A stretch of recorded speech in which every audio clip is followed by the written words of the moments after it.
You're listening to Theater in College Hoops. I am Subbi alongside me, Taylor Dammel. Folks, do not look at the calendar. Don't double take. Don't look at your watch for the date. Don't look at anything that usually tells you the date.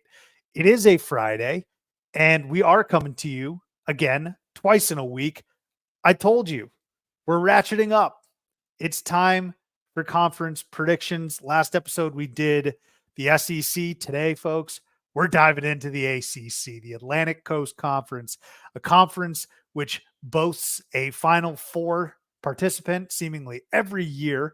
So we're going to dive into what this conference looks like. And again, same format, ACC Coach of the Year, Player of the Year, your eventual champ, and the all-transfer team. But fired up to dive into this. And again, we're going to continue to ratchet up the episodes as we approach nearer and nearer to tip-off. So, again, excited to be back, but we're brought to you by Belly Up Media. Go download, subscribe, rate, and review us on whichever device it is that you use. Taylor, I'm going to bring you in here real quick because the college hooper of the day is Mitch Kupchak. Did you know that he went to Carolina? Did you know he's a former ACC Player of the Year? I had no clue that. Now, I mean, obviously he's the GM for the Hornets, but he was working alongside another UNC guy and Michael Jordan, not just another guy, but I didn't know Mitch Kupchak was a baller in his own right. Well, I mean, it really does. I think we all fall into this. I'm noticing kids younger than us, as we talk about like coaches in this conference, perhaps maybe a new one to this conference about people who don't remember that they had very successful NBA careers or very successful college basketball careers. Who was I thinking about this not so long? Oh, like Phil Jackson. Phil Jackson's another good example of that. Phil Jackson had a standalone career as a player. But we don't know him as that at all, obviously. So yeah, maybe just showing our age more or lack of age in this capacity as it relates to Mr. Kupchak there. Shout out Mitch Kupchak. I feel like there's a ton of Charlotte connections, right? Even going back to his day. I don't know if he was with the Lakers when they drafted Kobe, but technically the Hornets drafted Kobe. And then he went to the Lakers, and obviously he was part of those incredible runs. And then you mentioned Phil Jackson. There's just a lot going on there. But Mitch Kupchak, he is your college hooper of the day. Check out the website at theaterincollegehoops.com and make sure to follow me at CVB Theater to find out where the feet is. You should also follow Taylor at Taylor Dammel. Let's open the curtains. TD, welcome back. We got the ACC today. I thought the SEC was a lot of fun. We're going to dive into everything ACC, but let me first start with the fact that this is still the preseason for us, right? And I say that because I got fired up earlier today when Wade Taylor followed me on Twitter. Turns out I tagged the wrong Wade Taylor. I tagged the third when we're really hyped and excited for the fourth. And so shout out to Wade Taylor's dad. I hope he becomes a listener.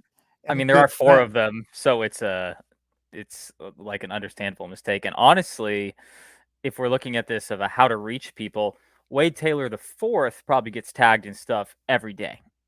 And so he probably ignores most of the stuff that he gets tagged in, right? Wade Taylor the third probably doesn't get tagged in that much stuff. So it's probably a good end around way to get, oh, hey, Wade the fourth, did you see this podcast that these guys picked you to be the player of the year? It could be a good end around. Sub, let me just put this in a tactful way. You've always been good with parents. I'll just leave it at that. And I'll just let everybody go with that how they want there, especially if you're at a bar in Tucson, Arizona. But it could be a good way to reach the players is through the parents. Let's just put it that way. I maybe a sneaky good marketing strategy on your part. Could be. I mean, we may have fallen into something. Hey, can I pivot really hard for a second? Yes. Dick Buckus. Because I was going to too. Oh no! Damn it. Yeah. Let me confirm this, but I think I just saw a graphic. Yeah. Dick Buckus being confirmed by a lot at TMZ. That is my barometer. That is my go-to when it comes to celebrity deaths. I'm really not even trying to make light of this, but Dick Buckus, the NFL legend, passing away. And what a look! Just another addition to the woe that is Chicago Bears football. I I feel was gonna say, terrible. I'm a member of one of the last 3 good Chicago Bears teams, and he played in 1955. So, Sad stuff. yeah. No, formative guy, formative member of the NFL we watched today. And, yeah, the Bears kick off in about an hour and a half too, as we're recording this. So, just this franchise just cannot catch any sort of a break at It all. It really just can't. the ball keeps rolling down the hill hard. Can I pivot even harder than that real quick? Yeah, I Before thought you that? were good. You're usually good at you're the one that breaks the news on this program. So what are you pivoting to? Well, I'm focused on something that you are actually going to be super interested in, and perhaps that you have maybe put on the calendar to watch, or maybe you've already watched it. But that is, I watched the first 2 episodes of Beckham last night on Netflix. Oh, that dropped already? That's the second time I've sounded constipated. That dropped Yeah, already? yeah, yesterday it did, and it's pretty good. It's I gotta watch it. it kind of, speaking of our age, as we opened this show with, it, we are very, and you were a bigger soccer fan growing up than I was. I kind of started to dive into international soccer fanhood in like that France World Cup year 1998, Ronaldo, Zidane, all those guys. And Beckham was not quite super international yet. He was only 23 at the time, and so he didn't have the name cachet in America quite as much as he did maybe 2 or 3 years after that. Let's just put it That that way. might be your Alaska showing. I mean, he was way more popular internationally in like 2002 than he was in 98, I would say. He was only 23 at the time. Internationally. I'm not saying in England. Obviously, everybody knew him for years in England, is all I'm saying. That's all I'm getting at. And you were a Man U fan growing up as well. Because of him. Well, no, I 100% know. because of him. Yeah. Right. No, totally. I got to get eyes on that though. So where I'm going with this though is you kind of remind yourself that David Beckham isn't or wasn't quite what you maybe think he is. He's an international, superstar. At the time, was one of the 2 or 3 most recognizable probably athletes in the world. But you kind of forget that he never was he wasn't really like a Playboy party guy or anything like that. And once you watch the show, it's even less than you realize. And then number 2 is, I remember him getting the red card that he got in '98 against Argentina. But watching the replay again and kind of reminding myself how that all went down, that was like the weakest red card in the history of soccer. Like, I can't believe. It's kind of surprising to me in retrospect, the hate that he got from England, and that the ref wasn't the guy that got hung out to dry. And that kind of just goes to show how huge of softies current soccer players are, because what Beckham got a red card for in that game happens 455 times per game in today's soccer. So in my estimation. So I don't know if you have any thoughts on that in remembering that, back in time. But it is interesting to watch how it affected his life and going forward. And the whole show is just really interesting. So I just wanted to put that out there in case, because I know that you had referenced it on Twitter a number of times, but also to our, listeners here, it is out and it is worth a watch. Well, I clearly lied, because when I said on Twitter I will be there no matter what, I wasn't there. I didn't know that it already dropped. I saw a clip circulating on Twitter about how he checks Victoria Beckham, because Victoria Beckham says that she grew up in a working class home, not very opulent, not very flashy. And David Beckham's like, can you tell them what car your dad drove you to school in? So that seemed like a funny clip, but I just thought it was a clip that leaked, or a clip that was shown prior to the actual documentary dropping. So I got to watch it. I will say this about the red card and how he was treated. So I think it's just generally, as a fan, people have evolved, and maybe people our age have evolved, in the sense that I feel like in the late 90s and early 2000s, if a player did something and they were wrong, even if you could see through personal biases, or even if you said, David Beckham did X, Y, and Z, this player did X, Y, and Z for I can see why he did that. Everyone would always err against the player. Like, I feel like, generally speaking, Taylor, we're so much more on the player side now. I am, at least. Like, I'm for player empowerment. I don't care that James Harden is throwing a tantrum with the Sixers. I also don't care that the Sixers, if they send him to Siberia, great. But I just think whenever a player gets like in the late 90s or early 2000s, I was always ready and quick to blame the player. When in reality, we can take a step back and be like, officials actually stink. We have NFL officials today that like do this as a part-time job. We have NCAA officials who grant and transfer waivers or don't grant transfer waivers, and they're a town clerk or a town accountant. We have coaches, we have parents that probably should shoulder more. We got Trent Dilfer throwing a tantrum on the sideline when in the late 90s, people were probably like, whoa, look how intense and hardcore Trent Dilfer is. And now we're saying he looks like a petulant child. Also, what resume does Trent Dilfer have to be throwing a tantrum like that? Nick Saban, we can understand. What are you doing, Trent Dilfer? So I'm just, the way I look at it is I think people have evolved and matured in terms of how we look at athletes when they commit errors or mistakes or so-called errors and mistakes. Because I mean, David Beckham probably got if that happened today, I think David Beckham would have the entire country behind his back, and England would have it out for that ref. Oh, 100%. Yeah, I mean, they were hanging effigies, so to speak, of David Beckham in the streets of England, and like people didn't even want him on the team anymore. I mean, it's splintered, and I remember this a little bit. It's splintered between England fans and Manchester United fans, and they couldn't even interact for a while. It's wild because if you look at the play, the Argentine player Diego Simone or Simeon or however you pronounce his last name, literally forearm shivered David Beckham in the back of the head and ran him over. No card. And then David Beckham kind of flicks his leg and barely makes contact with him.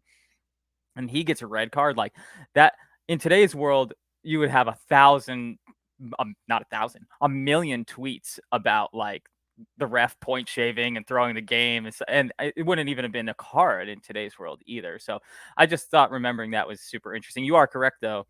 I'm about 90% of player empowerment as you are, because I think there are some situations where and we'll use James Harden, for example. Like, I think that James Harden is just allowing James Harden to do all this type of stuff just dumb, and kind of like people arguing that like Dame Lillard like has the right to do whatever he wants. He does have the right to do. He has the right to do whatever he wants. That's not what I'm trying to say, but like everyone is so full on player empowerment that like the players can almost do no wrong now, and I think that's a little too much. Where it's like, okay, I understand that, um, we kind of get in and out of contracts really easily and stuff like that, but you can't just move franchises every year and then expect your team to win and be like, well, why can't they build a team around me? It's like, well, dude, because you move every year and then the team gives up essentially their entire future for you. And then you're pissed at them why they can't draft anybody. Well, duh, because they gave you what you wanted. And now you're complaining that you can't get anything out of it. Well, yeah, because they traded all 5 first-round draft picks and paid you $70 million. And now they have no money and no draft picks. How are you supposed to be built around? So I think that part's kind of dumb, where it seems like some people are like, oh yeah, the players can do no wrong. And it's like, well, I don't think that's accurate as much I much think as people on Twitter. Yeah, I think phrasing is key there, Taylor. So I won't say that they can do no wrong, but I just feel like people think and are so warped by hot take television and debate shows where you're supposed to be 10 toes deep on one side of the fence, when in Right. reality, life's about nuance. I don't care that James Harden is demanding out. I don't care that Dame Lillard demanded out. But on the flip side, I also don't care. Like people saying Joe Cronin needs to do right by Damian Lillard. No, I No. don't buy that for a second. Joe Cronin has millions of fans that he has to adhere to. He has players in the locker room like an Ant Simons, like Jeremy Grant, I think is still on the team, like players, Scoot Henderson, Shaden Sharp, that are going to contribute. Like, why should they have to suffer just because you want to do right by Damian Lillard? See, I can play both sides of the fence, Sure. and I think life is nuanced in that respect. Everyone's saying, "Oh no, you got to pick a side. You got to be either 100% pro Dame or anti Dame or 100% pro." Like if Daryl Morey says, James Harden, put your fat suit away and sit on the bench, that's the game you play, man. Like that's what happens. And so, yeah, I think it's hysterical because this is James Harden's third rodeo doing this, and he continues to get what he wants. And so that's on the owners and the GMs. If he keeps getting away with it, it's like a child who keeps reaching in the cookie jar. He's going to keep eating those cookies. So I'll rope this back into college basketball, which is what our podcast is about here in just a second. But so I kind of relate it to like cuffing season in reverse, right? Like Which we're Damien. approaching. Yeah. Well, technically we're already in because it is fall now. So just in case anyone's wondering, my cuffing season became permanent long ago. So I'm just a casual observer to the game at this point, obviously. Yes. But I'm an analyst. I'm an analyst now. Let's put it that way. You're like Tony Romo. Yeah. Well, here, yeah. If you look over to the left, over there, bottle blonde. No. So Dame essentially pulled the, oh, it's warming up. I gotta have some fun this summer. I'm not coming back to you, boo. And then went and tried to bag a bunch of ladies all summer. Then realized that he wasn't bagging as many ladies as he thought he was going to. That the grass wasn't greener. And then fall hit. Literally, almost exactly when this all happened, too. Fall hit, a shiver came to him. Sub put his vest on because it started to get a little cold outside, and he was like, "Oh man, hey, old girl, you mind if I come move back in?" And old girl was like, "Hell no, brother!" Like, and so then it's so funny that when you first off, tell me, am I wrong? Is that like exactly what he did? Right? That's pretty much exactly what according he did. to the Haynes report, which that's a whole other story. Is Sure. Do we believe the mouthpiece for Damian Lillard when he says Dame increasingly found out that he wasn't going to go to the Heat, so then that's when he said, "I want to go back to Portland." Now, if it doesn't matter if it's true or not, because it's ridiculous. Like that'd be a ridiculous ask from Dame if it was true.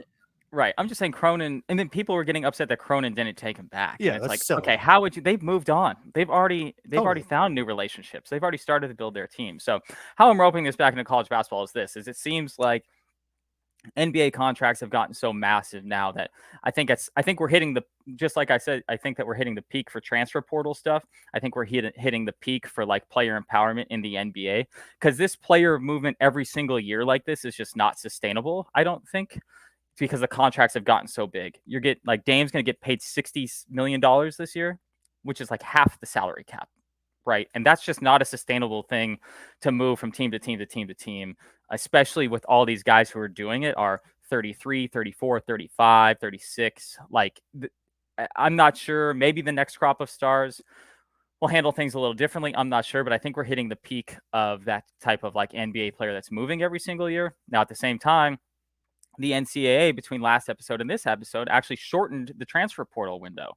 So that's how I'm roping this back into college basketball, is kind of to our point. I think I'm pretty sure our point, and that you agree with me, that I think the transfer portal's peaked in the number of people and number of transfers that really could happen in a year. It's just not sustainable for 4 or 5 players per team to transfer to another team. There's just not enough roster spots for that to happen, especially as freshmen continue to get better and better every single year. So the NCAA did shorten the transfer window to, I think it's now just 2 45-day periods, correct? I'd have to go back and check with that. grad students as well, I think. Right. Yeah. So you're not going to have literally all year anymore, right? Which is kind of what I know that's not exactly what it was, but it certainly felt like it was pretty much just all year. People are like, oh, we're out. And now it's kind of confined into a tighter window. And I think that's a good thing for the sport. I think it was a good thing to do the transfer portal, but I also think it's a good thing to rein it in a little bit and say, okay, guys, we can't just have a complete free for all the time, or it's going to water down the product, because then nobody's going to know how to build a team because everybody will be moving. At some point, like I said, I'm 90% there on player empowerment, but at some point someone's got to commit to doing something and stick with it, or the whole sport, whether it be NBA or college basketball, is going to get watered down, because there'll just be no continuity. No, for fans, it'll suck because every single year you're trying to relearn every single person on the team. So at some point, this stuff has to be reined in a little bit. Yeah. So to your point about the transfer portal, at a higher level, I think what's great and what we need to appreciate and acknowledge is that there's going to be different iterations of this. Okay. The transfer portal is relatively young. It's super green, and there's room for growth. And when I say room for growth, I mean tweaks, tinkers, edits, adjustments. You ever, like, let me take you inside the rat race for a second, Taylor. You ever had a deck that you have to present to senior leadership? That doesn't get done in one fell swoop, in one shot. All right. It takes updates and updates. And that's what we're seeing with the transfer portal. The transfer portal has blown up. and the transfer rules are getting tweaked, and so the NCAA is seeing how many transfers, or I don't know what drove them to limit this period, but they made an update, they made an edit, okay, and so now because it's ever evolving, it's not something that's set in stone. There's a dynamic feature. All right, I'm using a ton of corporate buzzwords here, which I should do in my actual 9 to 5, but like I like that there's different iterations of this, different drafts, if you will, right? Go back to English class in high school or middle school. You have to turn in a couple drafts. That's what we're kind of seeing here. And I mean, it's a lot more consequential because it's young kids and their futures that are at stake. But like, I think they'd rather this than the super strict transfer rules that we've seen in the past. I would argue that my job is, in fact, the transfer portal. Yeah, it is. Yeah, home to home. Yeah, exactly. That's true. I like that. I like that. Yeah, you are the king of the transfer portal, Taylor. All right, Wade Taylor the third. If you're still listening, this all started with you. I'm sure we lost him because I think if he was listening, he'd be like, all right, a little chatter about Wade Taylor. But Mr. Taylor, we talked about your son quite a bit last episode. It's time to focus, Taylor, on the ACC, baby. Like I said, this conference is always producing a Final Four team in recent memory. And arguably, I would say, along with the Big East, the one conference in basketball that I really gravitate to when it comes to some of my most fond memories with hoops, college hoops, when it comes to recent success, when it comes to blue bloods. A lot of fun talking ACC. And we were talking about this before the show, Taylor. When we get to transfers, and we will in a little bit, it's a little more shallow than what we saw in the SEC. And I was listening to last episode. I was basically saying, well, I wouldn't be surprised if in the ACC and the other conferences we look at, there's going to be 7 to 8 key contributors that are transfers to potential Final Four teams. I don't know if that's going to be the case here with the ACC. It's not. Let me get it out of the way. It's not. It's not.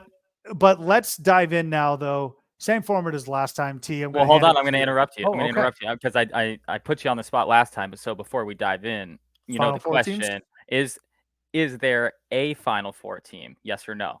And I specifically don't elaborate. Is there a Final Four team in this conference?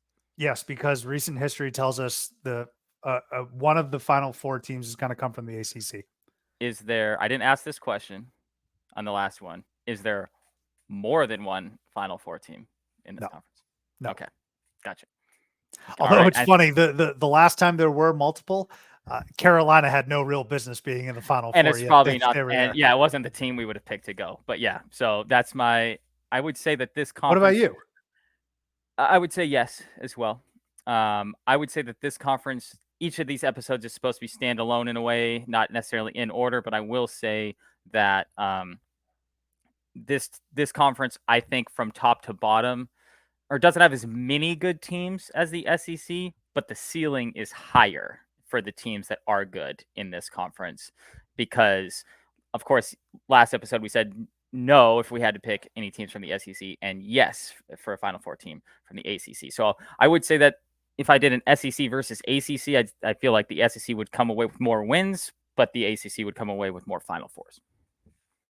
So, Taylor, let's start with Coach of the Year. All right, who you got? Talk to me. I'm going with constantly the most underappreciated coach in these here United States of America, and that's Miami's own Jim Larranaga. I feel like, Miami's going to compete for a conference title this year.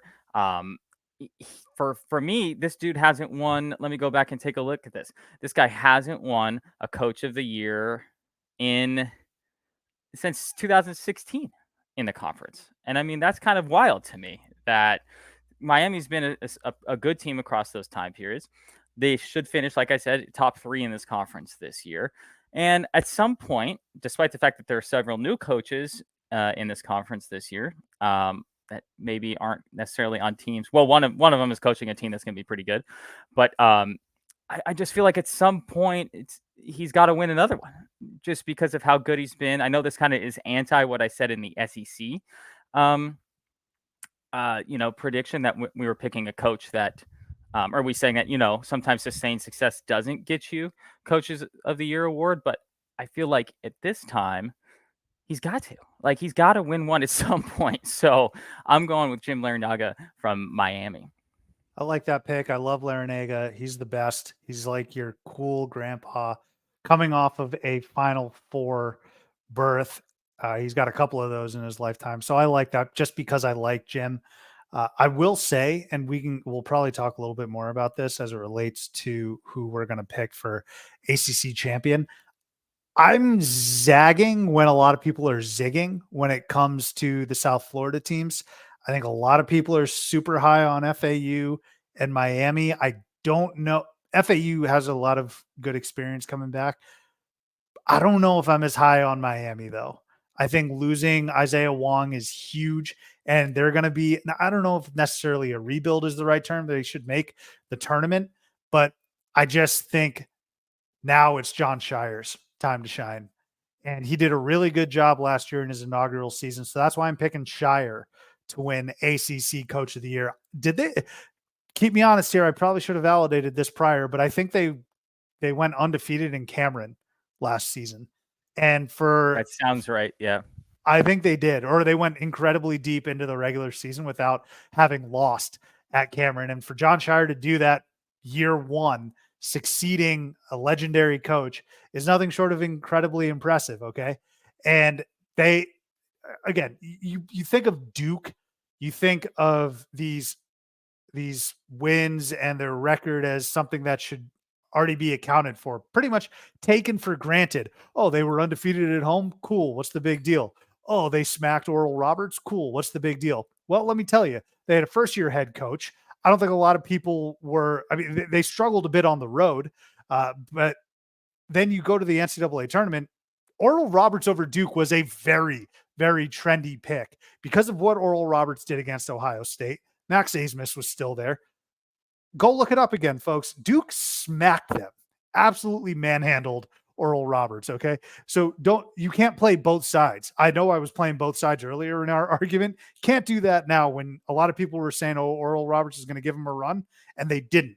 Now, Duke ends up losing to Tennessee, but that Tennessee team is tough as nails, and they're returning a lot of those players this season.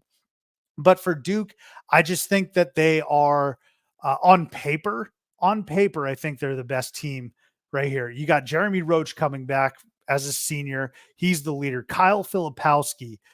I think Durham was fired up when he returned because of how everything he can do. 17 points, 9 rebounds. The guy's a stud. Tyrese Proctor, he comes back. Mark Mitchell, he comes back. This is going to be riding a ton of sophomore experience. And of course, Jeremy Roach as well. So I really like the makeup of this team. I think they had a year to gel and grow together. And this is all going to be helpful for John Shire because I think John Shire has prepared as much as he can, fulfilling Coach K's seat. It's now about, hey, if Shire can get those pesky road victories, which he struggled with last year, and I think NC State, Raleigh has been kind of a house of horrors for him and the program itself. I think they have enough firepower to get John Shire over that hump. And I think John Shire is also a guy that the media loves. They loved covering him as a player, and I think they loved covering him as a coach. I think this is coupled with the fact that Duke has high expectations. They are going to win a lot of games. I think they're a top 10 team in the country, which isn't going out on the limb. And John Shire, I think, is going to prove to be a really good coach. I think Shire wins Coach of the Year in the ACC. And what you didn't mention about this Duke team, too, is they have 4 of the top 20-something recruits in the country, or is it 5? Whatever. They have a lot of great newcomers as well coming in there to Duke that almost all of them, or at least, or excuse me, let me rephrase that. At least one of them is going to be probably the freshman of the year in the conference just because they have the most significant talent or young talent of any team in the ACC. So I'm just going to only push back on one thing, and this is not a Shire thing. This is more so just how I potentially look at these situations, right? I think Shire's a great coach. I think he's going to succeed at Duke. I would just like to see it for one more year because there is at least a couple examples in our lives, and he's way better than like a Kevin Ollie. Like, I'm not trying to put him in that type of phrasing here, or Hubert Davis or whatever. Like, Shire's better than Hubert Davis. I think we can both agree with that, right? I guess I we'll mean, see. I don't I get know. yeah, right. Because I mean, it's a very similar situation than as North Carolina was Sure. last year. North Carolina came in with all the hype. Second year coach. Yeah. This is Hubert's third year, right? Yep. And okay, yeah, they're just going to run. They've got the returners. Armando Bacot is flip in this situation. We've got all these Caleb Love. Oh yeah, Jeremy Roach. All these guys that are coming in. And I'm not Well, saying Roach that was they're Duke. Roach was Duke. well. I'm sure. Well, no, Yeah. no, that's what I'm Oh, saying. you're saying Yeah, for Duke. I right. see. Yeah, Okay. yeah, yeah, Love yeah, is yeah. Roach. Okay. Yeah, yeah, Sorry. yeah. Right. Yep. So, I'm not saying that this Duke team, in my estimation, is better than that North Carolina team was, because that North Carolina team made a random run to get to that Final Four, to that national championship game, and Duke was definitely better than what that North Carolina roster was. I'm just saying I'm not. This isn't an anti-Duke or an anti-Shire. I'm just saying that we have seen this movie a couple times before, and I would like to see it for a year more. And if he continues to bring in the recruits that he does or that he has, this ship will keep on sailing, no problem. Coach K, obviously, his name recognition will be there for a long time. And you would expect that not to affect any of the current recruits or whatever, but maybe a couple years down the line, look to see if Shire can continue to recruit at that level. But I just want to see for 1 year. And this isn't, again, just for the Duke people that are listening, because we have a number of them that are always looking for some reason to say that we're hating on Duke. I would say this about whatever second-year coach, that we would pick for this. I just want to see it for 1 more year, and then I'm fully on board with that. So, I think that's okay. yeah, thank you. I appreciate that, Sue. No, So, I'll tell you what though. It just made me realize my two coaches of the year thus far that I've picked in the SEC and the ACC are going to be second-year head coaches. I should say I picked Golden in the SEC and now Shire here. well, it is a little different though, because Golden wasn't following A perhaps legend. the greatest coach in the Yeah. history of the sport. So that's where I'm saying is like Hubert following Roy. It's not the same exact thing, but it's probably as close as we could possibly have. Kevin Ollie following Calhoun, but that's Ollie is just that he's a Yeah. misnomer in his own way in that circumstance. So I think Shire's the shoe-in pick generally, or most people would pick Shire, but like I said, I'm a little contrarian and just want to see it. Yeah, and I don't mind the Larinaga pick either. I'm looking at the ACC. I think Duke, Carolina, Clemson is going to go to the tournament, I believe. Gosh, they should have last year. And they They're just definitely they're. I think you're underselling Clemson. well, last year they should have gone and they just completely died. But yeah, no, I don't think I'm underselling Clemson. I think I'm naming them in order I'm of just saying which better. I'm just saying better like than they should Clemson's go. going to the tournament. Yeah, yeah. I'm just saying I better than expect they them should to. go. Yeah. Yeah, right. I think they should top succeed perhaps in the Yeah, tournament. maybe. Yeah.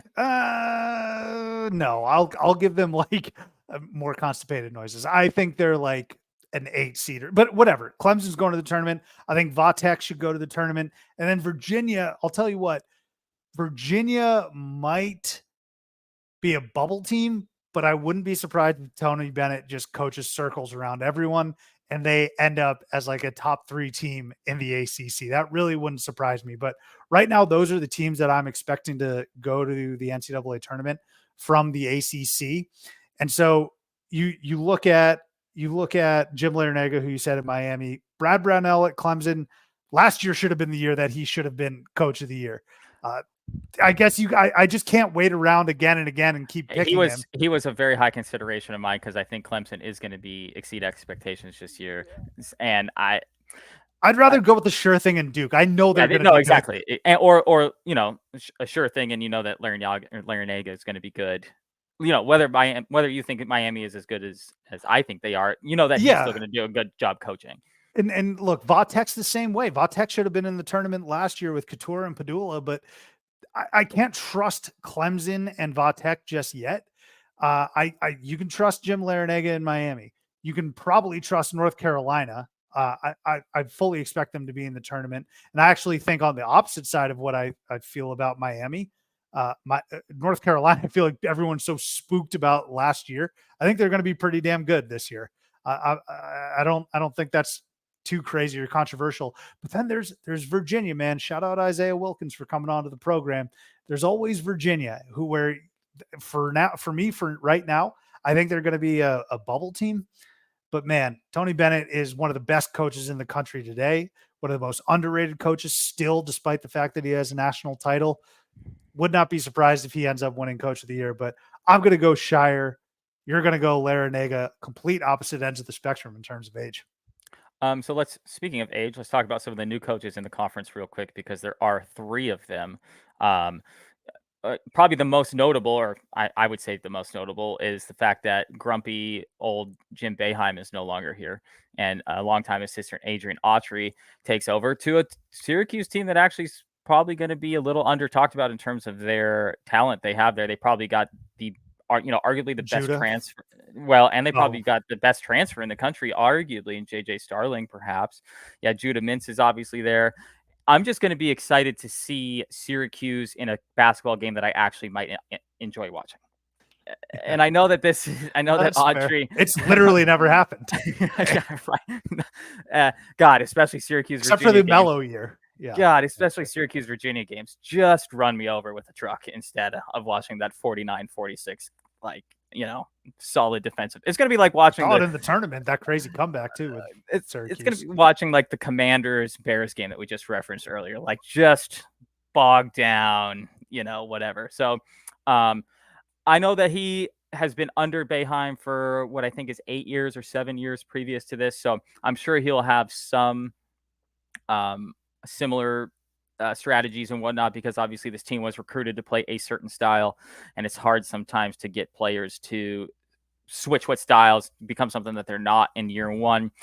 It's almost impossible to understand if he's going to be a good coach or not, because we have no track record of how good he is or not. But I do think Syracuse is going to be a much improved team this year, just given the talent that they brought in with JJ Starling. Any thoughts on that before the other 2 coaches that we talked about?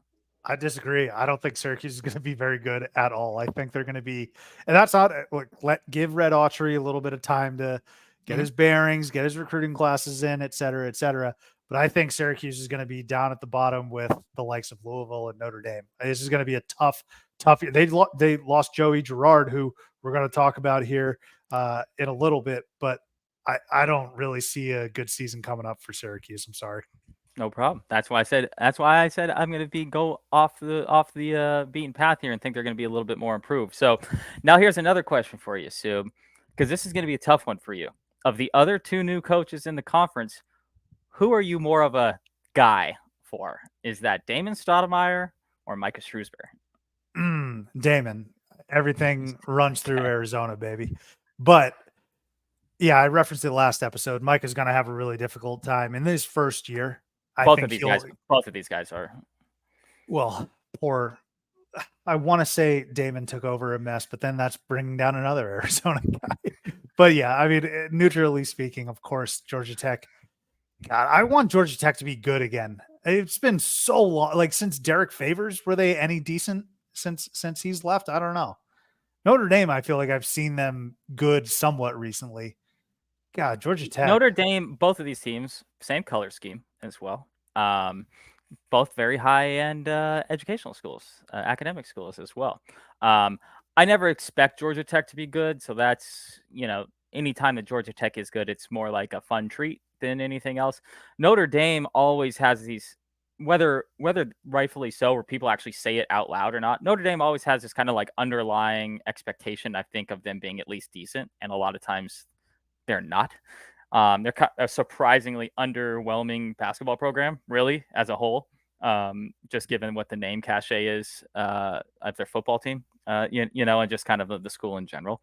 But yeah, both of them very tough years for Damon Stoudemire and Mike Shrewsbury. Yeah, I'll be rooting for them both though, heavily. Don't worry. Yeah. Micah Shrewsbury is going to draw up some blob play or an ATO play that I'm just gonna is gonna knock my socks off, and I can't wait to tweet about it. So love those guys. All right, Taylor, player of the year, POY. Who you got? Well, it's a guy we talked about already, but he doesn't play for Duke, and I'm going to go with Armando Bacot. Filipowski's, I think, the odds-on favorite, and actually, I think he's the favorite to one of the several favorites to win National Player of the Year as well. But as we talked about with Tennessee on the last program, and just a number of players like a Wade Taylor as well, Bacot's 2 years old. I mean, it's a 23. He's a fifth-year senior. He's a guy that has averaged doubles in each of his last 2 years, I believe. He's been a first-team All ACC player. I mean, he's got the experience. He's been to a title game. And quite honestly, probably in a good way, he's seen the very ups and very downs of a lot of teams, and that's probably a good thing for a leader, older guy to see. Where it's like, hey, last year playing with a guard like Caleb Love, who's kind of a chucker, having to deal with that, and then also dealing with the positive sides of a guy like Caleb Love too, where they brought him to a national championship game or the previous year. So I think that some stability in Hubert Davis being in his third year, even though I just kind of talked down on him a few minutes ago, I think that if he is going to be a good coach, the stability of him being there through year 3 is a good thing for Armando Bacot. And a couple transfers that they brought in should be helpful as well. So I'm going to go with Bacot. I like that pick, baby. I'm going Bacot as well. It was really between him and Flip, but I'm going to go with Armando Bacot, the super senior, the guy who's been there forever. Like you said, he's been an anchor. He's a Carolina legend, which is tough to do. He is this waves or this quote unquote generation, whatever you want to call it. I'll call it this waves Tyler Hansborough. He really is. Now he hasn't won a national title, but he's the all-time leading rebounder in North Carolina history. Anytime you're the all-time anything in North Carolina history, you have a remarkable, remarkable pedigree. It's insane, Taylor, that Armando, to me at least, that Armando hasn't won an ACC Player of the Year before. I was looking this up, and I was like, the only reason why I wouldn't take Armando Bacot is maybe because of voter fatigue or because it's very difficult to win 2 in a row. I think Grant has 2 in a row with Tennessee, and I think JJ Redick won 2 in a row or 2 with Duke. But I was assured personally that Armando Bacot had won an ACC Player of the Year. That just wasn't the case. So yeah, I'm going to go with the guy who's been around forever, and he's probably owed one. He's due at this point, Armando Bacot. So I'm going to take him. You mentioned the transfers first and foremost, and he'll be mentioned again, but Harrison Ingram, I think that's going to alleviate a lot of pressure offensively for Bacot. And I think at points he was the go-to guy down low for Carolina. Armando Bacot's not like the best offensive weapon. Harrison Ingram's pretty damn good. We've seen him at Stanford being Pac-12 guys, but I think that's going to alleviate a lot and open it up for Bacot. I also think Elliot Cadeau, the fabulous freshman, the newcomer for Carolina, is going to be electric. We've heard a lot about him in the offseason, and Riley Davis, who's been on the program, North Carolina guy, he's been tweeting a lot about Elliot Cadeau. So I think whenever you have that big, small matchup, or not matchup, but tandem, I suppose, that's always going to benefit both parties, but certainly the big. And then, of course, RJ Davis and him have such a great rapport, and RJ Davis is back. So I'm expecting it's whatever the opposite of voter fatigue is. It's like the Joel Embiid effect. All right. Joel Embiid's like, gosh, here, fine, take the MVP. I think at this point, ACC people, and Bacot's going to put up some really big numbers. What did he average last year? 16 and 10, which is very impressive. He's going to be doing the same thing, if not better. I think he's finally going to be able to get his ACC Player of the Year, barely edging out Kyle Filipowski, and I'm sure that won't lead to any mean things said on Twitter between those two schools. So Filipowski has a little bit more of a talented roster around him too, which, this North Carolina roster is very talented. And I think this roster is very stable, which I like. People, a guy like Cormac Ryan, who's literally turns 25 years old before the start of in less than a month, in 3 weeks. Like you said, him, Ingram, RJ Davis, Elliot. I can't believe you didn't say what up, Doe? What up, Doe? Yeah. This team just feels a lot less frantic than the last couple North Carolina teams have been. And not to bring up Caleb Love again, but a lot of reasons because you don't have a guy like him on the roster where it's like, oh, this guy might chuck it from anywhere. And so yeah, that we get to have fun with that now. That's our boy now. So absolutely. Even though in our lives we've always just wanted some guy to pull up from anywhere, but that's fine. We'll get to that he's on our another guy. podcast. Yeah, right. So, but this team just feels really grounded to me, really stable. Just a bunch of kind of more no nonsense people where, a guy like Cadeau is not going to have to come in and light the world on fire because he's literally playing with 23, 24, 25-year-olds on the roster. Baycott is still their best player, obviously, in my estimation. It's still going to be probably go through RJ Davis, at the end of the day, but Baycott's going to be there as a good anchor in the middle, both offensively and defensively. And like I said, Filipowski, he's going to be right there. It's kind of a 1A, 1B type of thing, I think. But his roster is going to have a lot more natural talent on it, let's call it. It doesn't have a 25-year-old Cormac Ryan, right? And so I think he's going to have a little more mouths to feed than maybe the North Carolina roster is, which should lead to a couple more shots per game for Baycott versus Filipowski. A lot of this is going to hinge on the fact that Carolina has to bounce back as a team, though. They need to be far better than they were last year. I'm talking consistently ranked. I don't think they're going to be a top 10 team week in and week out like I expect Duke to be. But if they fall out of the rankings, people are going to forget about Armando Baycott. They're going to start forgetting about Hubert Davis, and they're going to be a little tired of Carolina and this same crew running it back, trying to convince us, no, that title run was not a fluke. So wins is going to be huge, as it is for any potential player of the year. But for this Carolina team, they have so much to prove somehow. And Baycott still has it's crazy how last year almost reset them. It almost reset this entire, it almost wiped away what they did prior. Now I'd kill for a Final Four and a title game appearance, but what they did last year, a lot of it was erased in the eyes of many. So they're back to it being a prove it year, certainly for Hubert Davis. But yeah, we're both on Baycott. Let's go to teams now, Taylor. Speaking of wins and losses, who's going to get the most wins in this conference and end up being the champion? I wanted to fight it as any way as I possibly could, but it's got to be Duke. I know that they're not the end-all, be-all of the world in the regular season title, which is kind of a funny thing, just given their success over the course of time. But they've got all the parts. I mean, they've got an arguably best player in the country. They've got experience at the guard positions. They have young talent. There's really not too big of a hole in this roster. Any holes in this roster, like we talked about, should be a top 10 team, a team that I think is the Final Four team from this conference. Clearly the highest ceiling with the amount of talent that they have. And it's just going to come down to, in my estimation, is Shire the coach that we think he's going to be, or is he not? And, despite what I said about him earlier, I think it's more than likely he is than he isn't. And I just couldn't get around, Duke. I tried to figure out if I wanted to smoke that Nigel pack in Miami, if I wanted to go Tony Bennett surprising us all at Virginia, all these sounded like you wanted to go Clemson.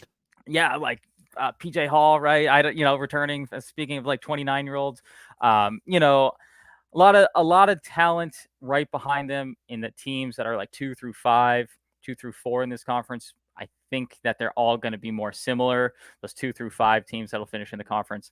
Like you said, in North Carolina, could they finish as high as second?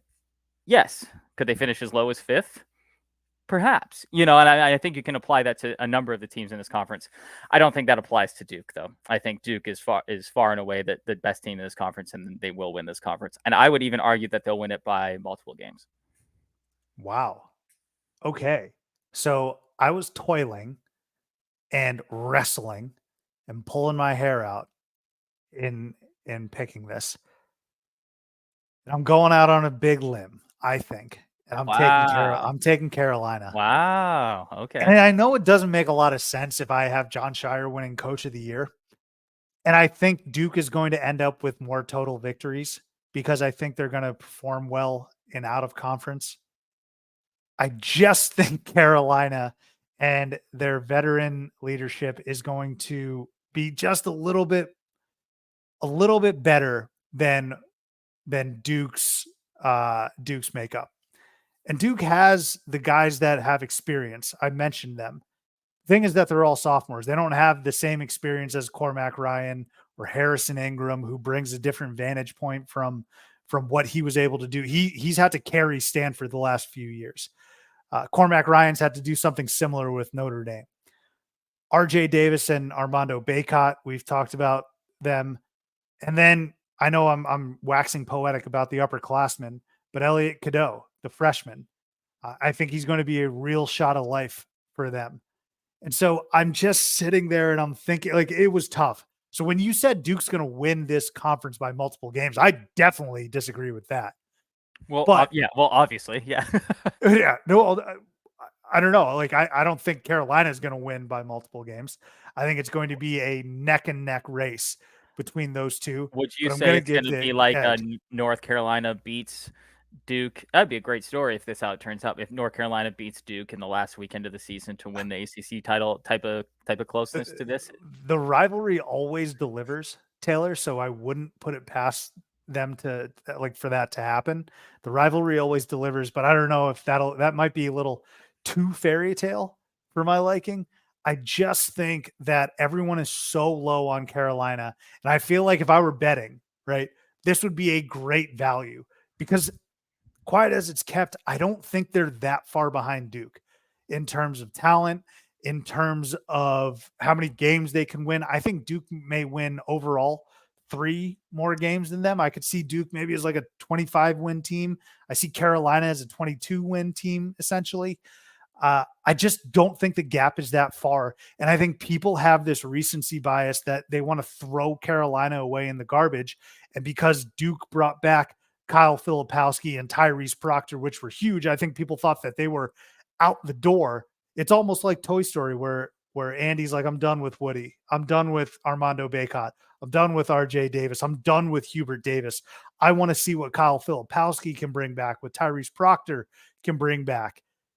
I just think there's so much value there for Carolina. They're going to have a chip on their shoulders.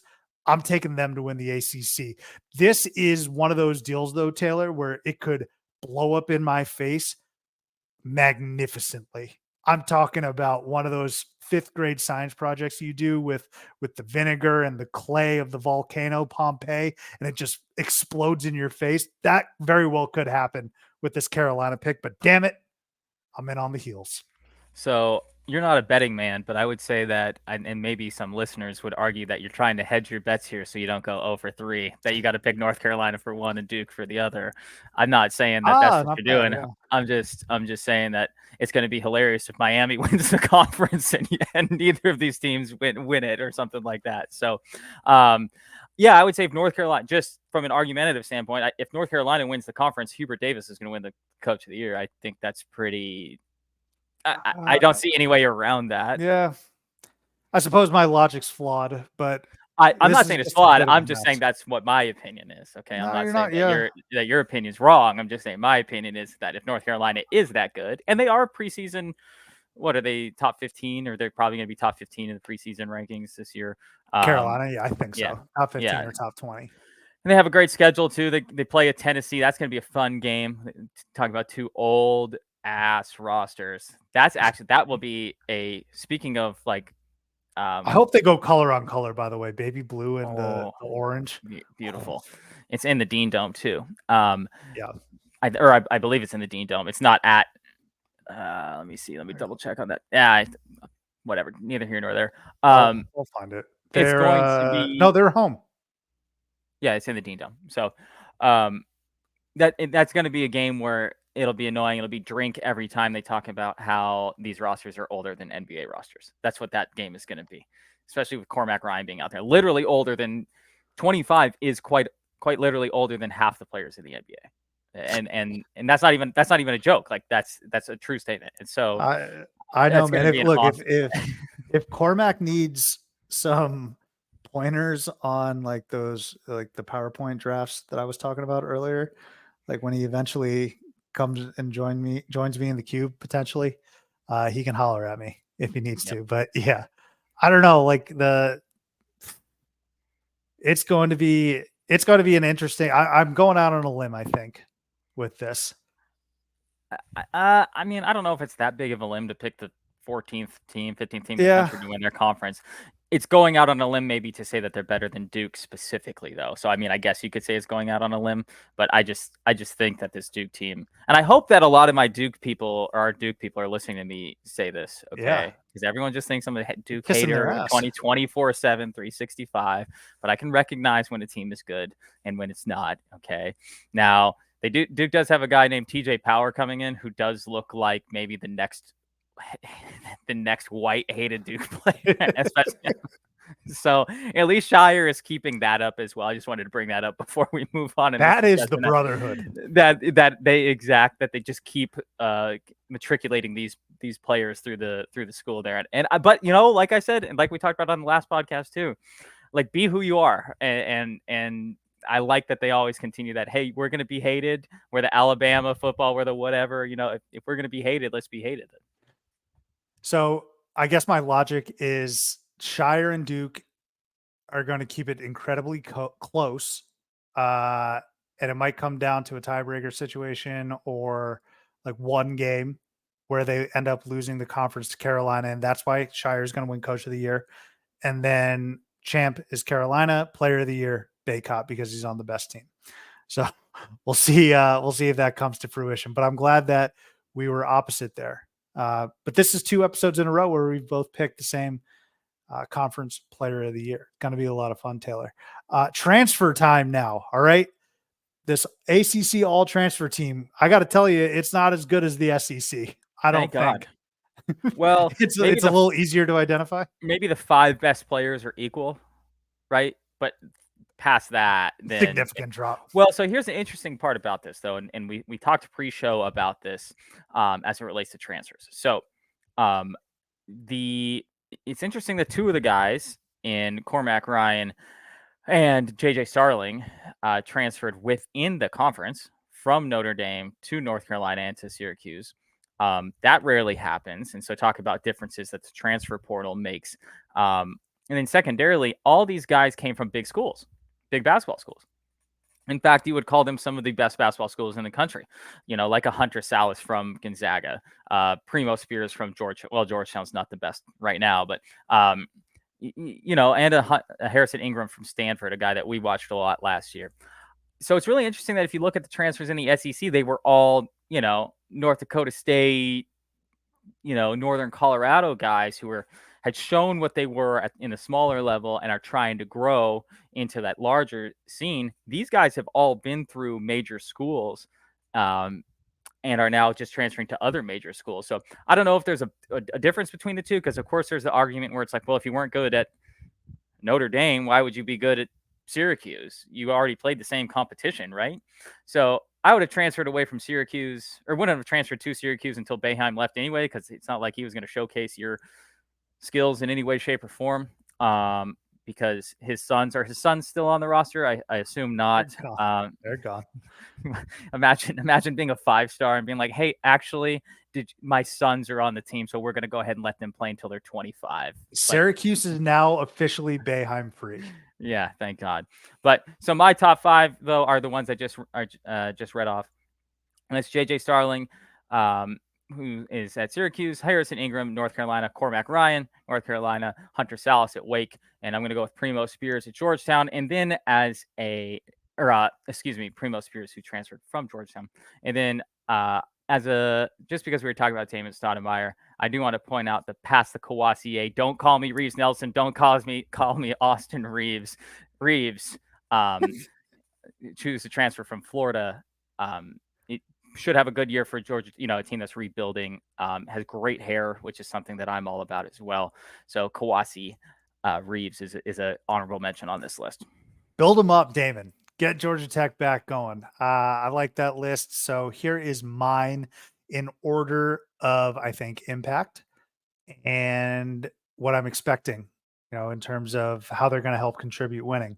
I'm going to go 1, Harrison Ingram, coming from Stanford over to North Carolina. Harrison Ingram is like a model of consistency. He wasn't a world beater at Stanford. He's a pain in the ass in the sense that he's going to get a bucket and he's going to get a rebound and he's going to make a big play every single time his team needs it. And there have been a lot of battles between Stanford and Arizona where Harrison Ingram was in the fold and in the mix. But I talk about consistency. Over the last 2 years, he's averaged 10.5 points, 2.3 turnovers, essentially the same number of fouls each game, same number of steals each game. Like his stat line reading of 21 to 22 to 22 to 23 is wildly consistent. And I expect that to be the case again at Carolina. Maybe a small little bump, but I expect him to be a really impactful, solid contributor alongside, we've talked about their roster ad nauseum, but RJ Davis and Baycott and Elliot Cadeau for the eventual ACC champs. So I'm starting off with Harrison Ingram. I'm then going to go with Joey Joe Girard, baby, coming down to Clemson from Syracuse, lights out shooter. I love Joe Girard shooting the basketball. We will see how that. Another conference to conference transfer, though, or within yes, yeah, yes, you're absolutely right. And just transferring shades of orange, but he averaged 16 last year. Doesn't really do much else but score the basketball. But that's going to be a huge get for Brad Brownell, a deep threat to replace some of the artillery that they lost last year. I'm blanking on the guy Tyson, might be Tyson Hunter, who went to the Nuggets. But I mean, big loss there for Clemson. But they replenished here with Joe Girard, and I expect Clemson, like we said, to be a tournament team. I expect Joe Girard to be an integral piece of that. A name we haven't mentioned just yet at all, who I think is one of the most talented transfers and players in this league, another intra-conference transfer. We're going to go with Matthew Cleveland. Matthew Cleveland going from Florida State to Miami. All around really good player. I think he was basically a 14-7 guy last year. I think he's going to be a really nice fit for Larinaga and probably contribute to that Coach of the Year nomination that you so desperately need from him. But I think he's the perfect type of player there for the Canes. So I like this fit more than anything. But Matthew Cleveland's just a really good player. This is where it gets a little difficult for me, but I'm going to go Dante Harris. You mentioned Primo Spears transferring from Georgetown into the ACC. So did Dante Harris. Dante Harris came over from Georgetown to Virginia, and he's just a really nice guard. Okay, averages almost 5 assists per game last year. He can rebound the ball pretty well for a guard too. He's got 4 last year and scores all right at a decent clip with 12. So he's a 12, 4, and 4 guy, which is a nice contributor for Tony Bennett's team. I really like Dante Harris as a transfer. And then last but not least, Taylor, I'm going to agree with you here with Primo Spears. Primo Spears, I feel like him and Dante are kind of like out of prison and out of jail where they're now freed from Georgetown basketball and they can really flourish. They can shine. They can win basketball games. We'll see what Florida State does, but certainly Virginia, much better coaches. No offense to Patrick Ewing, but Len Hamilton and Tony Bennett are a step above Patrick Ewing. Did you need to say no offense to Patrick Ewing? The guy won 0 like 1 game 2 years ago. I love Patrick Ewing though. He's a Big East legend. But Primo Spears he got the small vote over DJ Horn, transfer to NC State from ASU. I think he's going to be really good. But those are my 5: is Harrison Ingram, Joe Girard, Matt Cleveland, Dante Harris, and Primo Spears. Real quick, Taylor, I want to highlight some other potential impact transfers. I mentioned Horn, but Ishmael Leggett, coming over to Pitt from Rhode Island, Robbie Barron from Northwestern to Va Tech, Trey White transfers from USC to Louisville, Julian Roper. I saw a couple of his games here being in the Chicago area. He transfers from Northwestern to Notre Dame. JJ Starling, who you mentioned, Kawasi Reeves, who you mentioned, Kevin Miller from the Chips, Fire Me Up Chips to Wake Forest. Don't sleep on him. And then Claudel Harris, Charleston Southern to BC. I don't really expect those teams to be that great, but watch out for those as transfers. Is there anything to make of, maybe we just haven't thought about this in depth enough, but is there anything to make of all these intra-conference transfers? I just think that's such a good point. It's such a strange situation. It's certainly something that we never would have seen and never saw essentially before 2 years ago, because that was always, a strict transfer rule for 98% of schools out there is you cannot transfer to another school within the conference. So it's kind of interesting. It's almost like the better schools in the conference just picked out all the players they liked from the from the worst teams in the conference and said, "Oh yeah, we'll take you, and we'll take you. You know, you're cool, you're cool, you're cool. F you, you're cool. You know, one of those type of deals." I don't know if it says something of the greater, if this is going to continue to happen because there were a couple turnovers of coaches this year, but I just think that's got to be super notable. I can't imagine, again, with the caveat, like we said on the last episode, that I haven't dove into every single transfer of every single conference yet, but I can't imagine we're going to see that many impactful transfers from school within the conference to school within the conference. Would you say? Yeah, this was pretty shocking. You're right. I would give credit, I suppose, to Damon Stoudemire because I don't know if I saw a ton of Georgia Tech transfers, and the reason I bring that up is because obviously Josh Pastner is gone, and so I think the most surprising one I looked at was Matthew Cleveland because I was about to say it's gotten to the point now, Taylor, where you don't transfer to a rival. Like I don't think we'll see for a very long time Duke going to UNC or Louisville to a Kentucky, things of that nature. Matthew Cleveland went from Florida State to Miami. I think he even did the U down sign this past year when they beat Miami in Coral Gables. So I was shocked when that happened, and it's going to take some time, I guess, to see him in that uniform. Interesting transfers. All right, T, let's get on out of here with some ACC trivia. Grill me. All right, so this one's gonna maybe be a little easier than the other one. We're gonna I start. appreciate that. Yeah, we're gonna throw you. I don't know if it's a softball, but we'll see if you feel like it is. Can you name?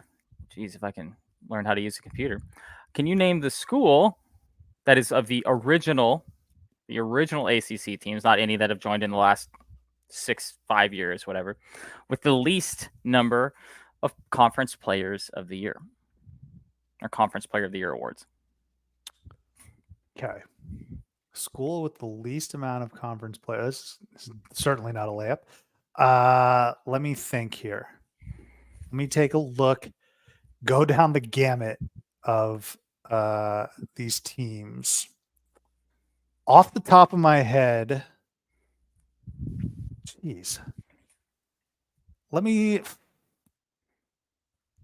I'm going to start with Florida State. Well, they haven't been around since 1953, which is when the ACC started. And no, Okay. that is incorrect. They still, even in fact, have more than this school. 3 more than this school that's been with the ACC since its beginning. And Florida State's been there since 1994. Okay. I'm trying to think if Virginia Tech was in another conference prior to this. So I'll guess Virginia Tech. They've been around since 2004 and have more conference players of the year than this school. Where was Virginia Tech prior to this? Big East? Where was Virginia Tech before this? I don't have that history pulled up there, Mr. Superman. That's fine. Or I should say they have the same amount of players of the year as this school. Okay. Is it Clemson? Clemson has one. And just trying to go with football schools there. You want to know what's incredible too? In that is that South Carolina, who hasn't been a member of this conference since 1970, has more conference players of the year than Clemson. The only schools that haven't won basketball player of the year are Louisville, Notre Dame, Pittsburgh, Syracuse. The schools that have all joined as of recently, right? So yeah, Clemson won since 1953. Pretty wild. Is it Harvey Grant? Horace Grant? Is it Horace Grant? Mm-hmm. One of the Grants. Mm-hmm. Yeah, I believe it's Horace Grant. Yep. Okay. So, all right, number 2. Thank you. This is going to be kind of an interesting one, and it's something that we've talked about. It's a little more specific. So I will also say that Clemson has the least amount of coaches of the year of the original teams as well. They've only had 2, which is crazy. I can't quit Brad Brownell, dude. I made it the reference last year. He's Vince Vaughn on the Roman rings in old school, just barely holding on. So this is a very specific question about Duke. So first off, Duke does not have the most Coach of the Year awards in this conference. North Carolina does. But the question is, when was the last time a coach from Duke won the ACC Coach of the Year award? I know it's a little specific, but So it has to be K. Just what year? Um, This is kind of a shot in the dark. So let's think. I don't think it. The thing is that there's so many contributing factors to K not winning every single year, like fatigue. Plus, the ACC has it's certainly other not their amazing coaches. success, right? It's certainly not their success. I don't know. Let's say 2000. I'm gonna go. What year was Red? I'll say 2006. Well, let's put it this way: you didn't have to take your shoes off to get on a plane. That's how long it's been. Holy shit! 2000. The year 2000 is the last time a coach from Duke has won the ACC Coach of the Year award. That's that Shire. Wild, huh? That Shire pick is so bad now, in hindsight. Here are some coaches just over the course of time that have won Coaches of the Year in the ACC, and I won't list them all, but Greenberg has won 2. Herb Sendek, Skip Prosser, Paul Hewitt, Leonard Hamilton has won a couple. Tony Bennett has won the most. He's won 4 in that time period. Josh Pastner has won 1. Mike Young, Steve Forbes, Jeff Capel. Obviously, Capel, K wasn't there anymore, but just the fact that like Seth Greenberg, Dave what's his face? Dave, how do you say his name from Virginia? Lato? Yeah, Lato. He won 1 in there. He won Lato 1 going. Did? He won 1 going 11-5 in conference. Who is he the coach of? I just know him from DePaul Virginia. when he was Virginia. Yeah. Seth Greenberg won Coach of the Year. This tells you how much the fatigue was. Seth Greenberg won Coach of the Year in the ACC, going 8-8 in conference. So, with JJ Redick and those guys on a Duke team in 2000. How am I sitting here feeling bad for Coach K? I know. He went 21 seasons consecutively without. This guy won gold medals in the Olympics. Like that's crazy. Yeah. So won a couple national championships in that time period as well. What, 2, 3? Well, from so he's got 2001, 02, 2010, 01, 10, 15. Mm-hmm. Yeah. Mm-hmm. So 3 national championships, 3 gold medals. No conference Coach of the Year awards. What in the world, man? Period. Well, so the thing that's most troubling is that I just figured it would be spread out amongst like the Wake Forests or the Carolinas, and I'm fine with Herb Sendek, I suppose, there at NC State also. But I guess you got to account for those. I mean, Virginia and South Greenberg were the epitome of a bubble team year in and year out. And like you said, he finished 500 in conference and he won the ACC Coach of the Year. Wow. So I'm a little bit like, I think Leonard Hamilton's been a pretty good coach in conference, right? Okay, yes. Well, he has more ACC Conference Coach of the Year awards than Roy Williams did. It's got to be a couple national champions in there, as well. And in fact, Tony Bennett has 4. Again, great coach. Arguably the best coach in this conference. Arguably the best coach in America. Some could say. He's not, but he's up there. Tony Bennett has 4. Coach K only had 5 in his career. So I think most people would take Coach K's career over. Yeah, Leonard Hamilton only has 2 less ACC Coach of the Year awards than Coach K. That's crazy. Yeah. So I was perusing I was trying to get something around Coach of the Year, but when I saw the list, I was like, you got to be out of your mind thinking that like a coach for Duke hasn't won the Coach of the Year award in 23 years now. I thought I was way overshooting it by saying 2006. I don't even know if they were that good in 2006. I don't. Like the Paulus team. Still, I mean, yeah. You mean former Syracuse quarterback Greg Paulus? I do. Speaking of intra-conference transfers, not one that is. There you go. That's called it. Well, I was going to say he laid the blueprint, but Syracuse was in the Big East, right? Oh shit! Yeah, you're right. Conference realignment. Damn it! Yeah. Next year, these trivia questions are going to be a disaster. Like I said, complete disaster. Yeah, exactly. Yeah. Absolutely.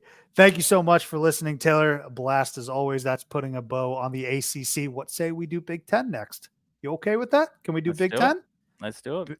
Big Ten coming down the chute next week. We'll catch you next time here on Theater and College Hoops.